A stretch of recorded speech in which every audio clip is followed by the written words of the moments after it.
অনেকদিন ধরেই ভাবছিলাম আমার মেকআপের ব্রাশ আর বিউটি ব্লেন্ডারটা ক্লিন করতে হবে, কিন্তু আমি টাইম পাচ্ছিলাম না কতটা বলে ভুল, ল্যাটকে থেকে তো আমার টাইমই হচ্ছিল না। যাই হোক, কাজ যখন ক্লিন করতে বসলাম ভাবলাম তোমাদের সাথেও শেয়ার করে নিই।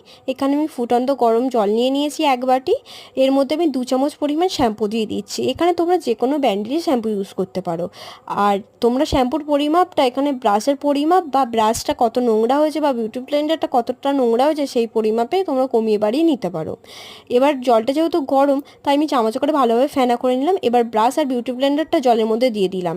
এবার চামচে করে আমি জলটা আরেকবার ভালোভাবে ঘাঁটিয়ে নেব। তবে এই কাজটা ব্রাশগুলো দিয়ে মোটেও করবে না, ব্রাশের মুখগুলো তাহলে ক্ষয়ে যাবে। আমি এখানে 1 ঘন্টা থেকে 1.5 ঘন্টা মতো রেখেছিলাম। তোমরা চাইলে এখানে 1 ঘন্টা রাখলেও হবে। এবার 1 ঘন্টা পর ওই নোংরা জলটার মধ্যে আলতু হাতে ব্রাশগুলো প্রথমে কচলে নিলাম। এবার ভালোভাবে জল পাল্টিয়ে পাল্টিয়ে ভালোভাবে কচলে নিলাম। এবার ধোয়া হয়ে যাওয়ার পর আলতু হাতে জলগুলো ঝরিয়ে নিলাম।